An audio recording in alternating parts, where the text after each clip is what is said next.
인류 역사상 가장 큰 사건 중 하나는 야생동물이 가축이 된 거죠. 여러분, 혹시 눈치채셨나요? 최초의 가축은 개였습니다.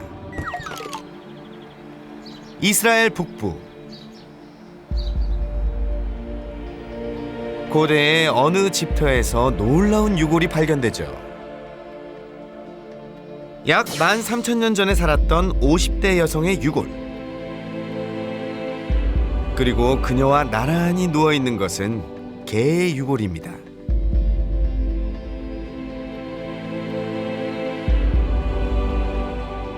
아주 오래전 개는 인간의 곁에 살았고 인간과 함께 묻히기도 했었던 거죠. 그만큼 서로 가까웠다는 거겠죠? 인간과 개의 유대 관계는 그 후에도 발견됩니다. 5,000년 전 암각화. 야생염소 아이벡스를 사냥하는 인간의 모습입니다. 그런데 주변에 또 다른 동물이 보이네요. 그 주인공은 바로 인간의 사냥을 돕고 있는 개의 모습. 오랜 세월 인간과 함께 살아온 개는 어디서 어떻게 시작되었을까요? 개의 조상은 늑대입니다. 늑대가 개로 변화된 것은 3만여 년 전으로 추측되고 있죠. 개와 늑대는 유전적으로 99%가 일치합니다. 늑대는 산에 사는 개, 개는 집에 사는 늑대라고 볼 수 있죠.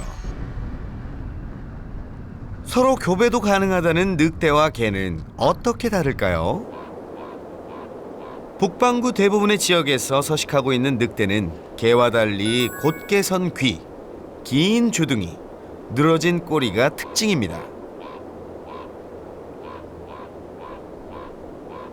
황회색, 회색, 회갈색이 흔하고 검은색과 흰색을 띠기도 하지만 얼룩무늬 늑대는 존재하지 않죠.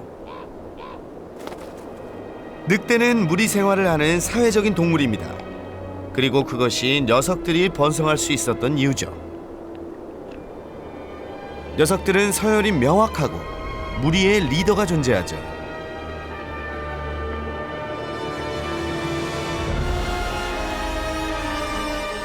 그리고 늑대 사회에는 그들만의 규칙이 있습니다.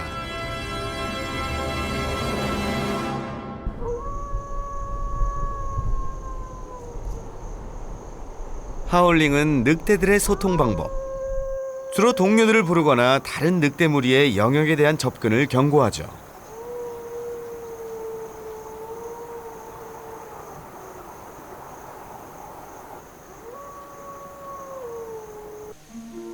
어둠이 찾아오면 녀석들이 활동을 시작합니다. 일단 사냥에 성공하면 먹이를 나눠 먹기 위해 하나둘 모여들죠. 냄새 좋은데? 오늘 메뉴 뭐지?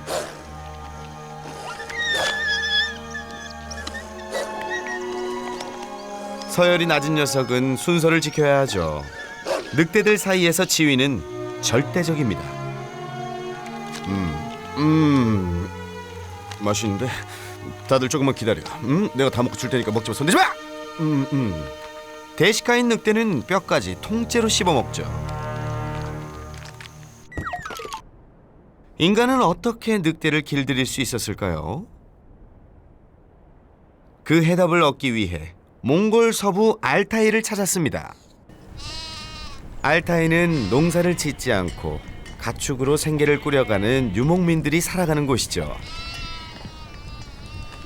늑대들은 주로 인간 근처에서 활동합니다. 인간의 영역에는 먹을 것이 풍부하다는 것을 녀석들은 알고 있죠.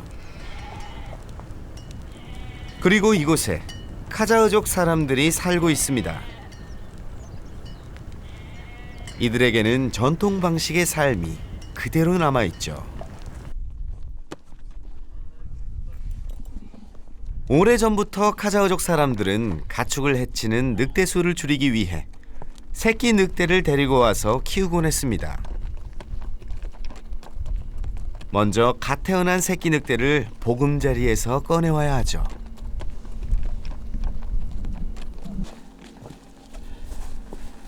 이곳 늑대들은 3월이면 새끼를 낳습니다. 늑대는 생후 15일 정도 지나면 눈을 뜨죠. 오늘 데려올 녀석들은 총 3마리.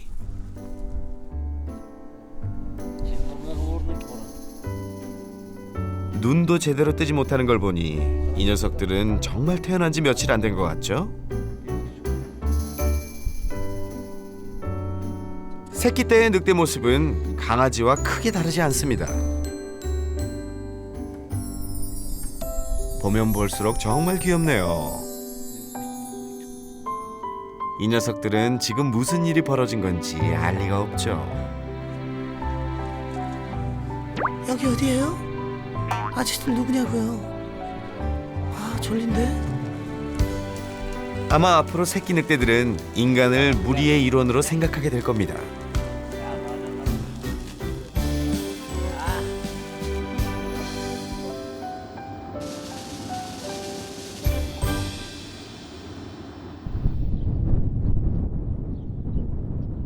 삼 3개월 후 녀석들이 제법 컸습니다.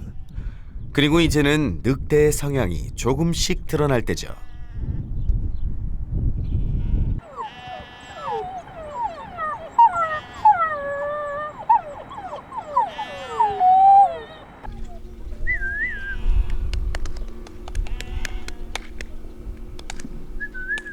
개가 인간을 따르듯이 아직은 새끼 늑대들도 인간을 따릅니다.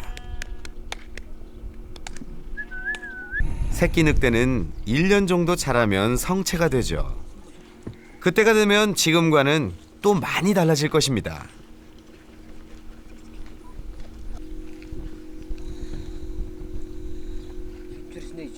그래서 카자흐족 사람들은 늑대를 오래 기르는 일이 없죠. 어느 정도 자라면 가축을 공격하거나 도망칠 수도 있기 때문에 묶어서 기릅니다. 그리고 녀석들이 더 자라면 필요한 곳에 팔아버리죠. 야생의 늑대를 길들일 수 없다는 것을 카자흐족 사람들은 알고 있습니다. бұл енді ит құсаған емес, құда сырған емес, даланың нәрсесі ол ешқандай көнбейді. қазір босай қалса қашады. ол енді ол қайдан үйренсін? даланың аңы ғой бұл қазір. үйренбейді ешқандай. 야생의 본능을 쉽게 잃지 않는 늑대. 그렇다면 인간은 늑대를 어떻게 길들일 수 있었을까요? 인간과 늑대의 만남은 늑대로부터 시작되었습니다. 나이가 들거나 약한 늑대들이 무리에서 떨어지게 되었고, 살아남기 위해 먹이를 찾아 인간의 영역에 들어가는 일이 잦아졌죠. 녀석들은 인간이 사는 곳 근처에는 먹을 것이 풍부하다는 것을 알고 있었습니다.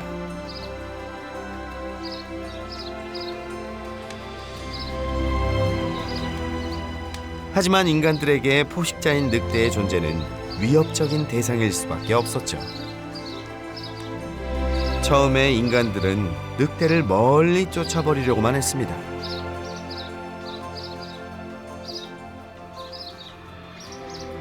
하지만 시간이 흐르고 인간은 늑대가 주변에 있으니 다른 동물로부터 안전하다는 것을 느꼈죠. 그리고 늑대를 가까이 두고 싶었던 한 인간이 용기를 내어 늑대에게 먹이를 던져줍니다. 늑대는 인간이 준 먹이를 먹기 시작했죠. 이것이 인간이 늑대를 길들였던 첫 번째 순간이었습니다.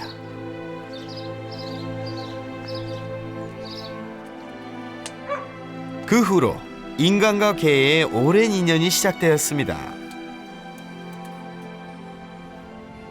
개들은 인간의 곁에 머무르며 인간을 지켜주게 된 것이죠. 아마 무리 생활을 하던 늑대의 사회적인 습성이 한몫했겠죠?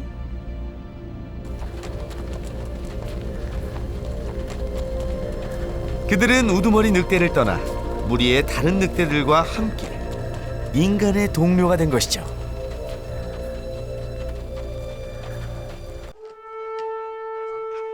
야생의 늑대는 인간과 함께 생활하는 반려견으로 바뀌었습니다. 그렇다면 어떤 변화들이 있었을까요? 눈에 띄게 달라진 것은 늑대에 비해 개의 주둥이는 짧아졌습니다.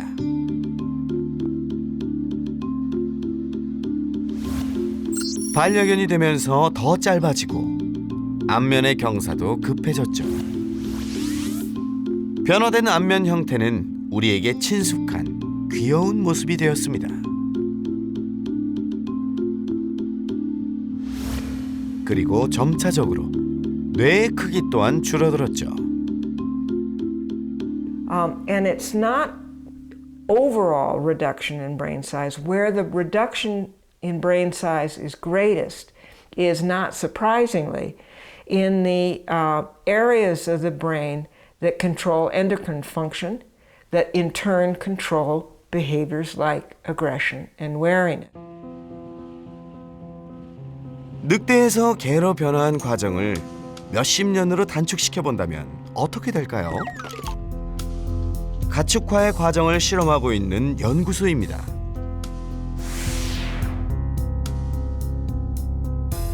(1959년) 유전학자 벨라예프는 은여우 130마리를 선발해 왔습니다. 여우들을 번식시키는 과정을 통해 늑대가 개로 길들여진 과정을 재현하고자 하는 실험이 지금까지 이어지고 있죠. 여우는 늑대와 마찬가지로 개과에 속하는 포유동물. 실험 방법은 간단합니다. 여우의 새끼가 태어나면 순한 녀석들을 선택하여 이들끼리 번식을 시키는 거죠. 실험에 따른 여우의 변화는 놀라웠습니다. 이곳의 여우들은 마치 반려견처럼 인간을 좋아하고 따르는 유대 관계를 형성하고 있죠.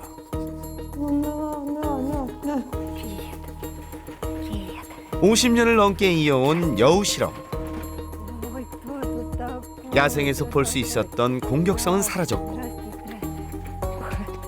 심지어 꼬리를 흔들고 반기는 개의 특징까지 생겼습니다.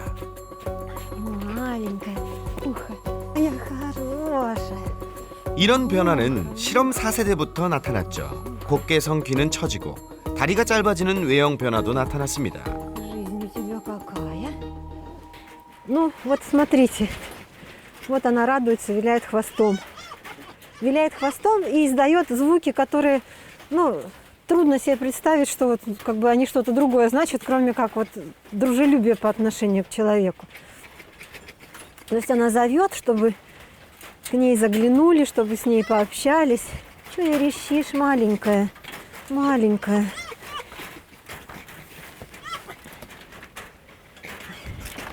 Здравствуй, здравствуй, малыш, здравствуй, малыш. Виляет хвостом, зовет, радуется, эмоциональные звуки издает. На ручки тебя взять, иди сюда, ну иди ко мне, иди ко мне. Маленькая, маленькая девочка. 반면 온순하지 않은 여우들도 번식시키며 관찰했습니다. 이 녀석들은 길들여지지 않았고 외형 변화도 일어나지 않았죠. 사람이 다가가면 경계하고 공격합니다. 야생 여우의 모습이죠.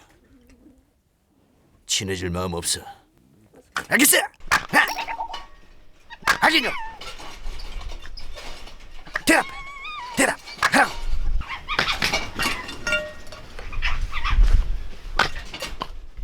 여우의 성질에 따라 공격성이 적은 여우들로 그룹을 나누고 선택 교배를 통해 변화를 지켜본 실험. 이를 통해 야생의 늑대가 개로 어떻게 가축화가 이루어졌는지를 짐작해 볼 수 있었습니다. Ну, конечно, это не те условия, которые формируют настоящую собаку. Вы видели, что в поведении наших лисиц очень много собачьего, правда? Очень много собачьих свойств. Но, тем не менее, все равно это не собака.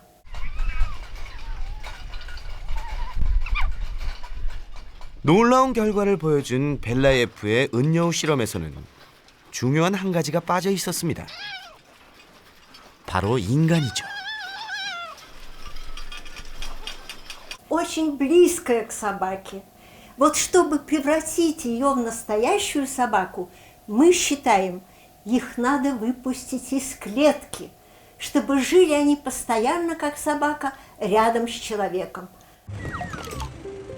인간과 함께여야 비로소 완성이 되는 실험.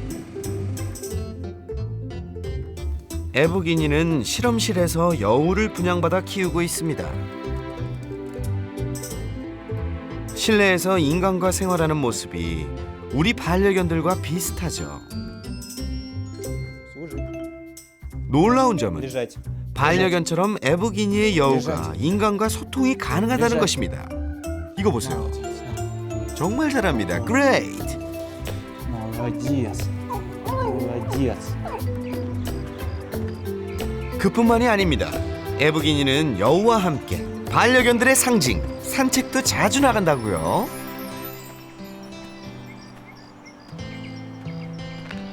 하지만 산책할 때마다 여우와 개가 다른 것을 느낀다고 합니다. 과연 어떤 점이 다를까요? 에브게니 씨? Она старается незнакомых обходить, и в лесу у нее куда более интересных дел множество, которыми она будет заниматься. Она пойдет в снегу копаться, искать мышку, бегать, ну, в общем, гулять. И люди для нее второстепенные. И если они на нее не обращают никакого внимания, то она совершенно спокойно пройдет мимо. 우리에게 익숙한 반려견들과는 달리 에브게니의 여우는 인간과 친밀한 관계를 형성하지 못했습니다. 우리 초면이잖아. 이러지 마. Собака, она просто выполнит. Дадут угощение, хорошо, нет, обидно. Снова скажут, снова выполнит. А с лисой не так. Лиса поймет, что вот ты мне не дал, ага, нехорошо. Подумаю в следующий раз, выполнять эту команду или нет.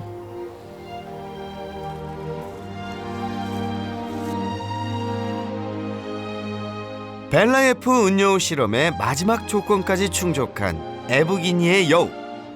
시간이 흐르면 다른 반려견들처럼 지금보다 인간을 더 좋아하고 따르게 될지도 모르지만 아직은 알 수 없습니다.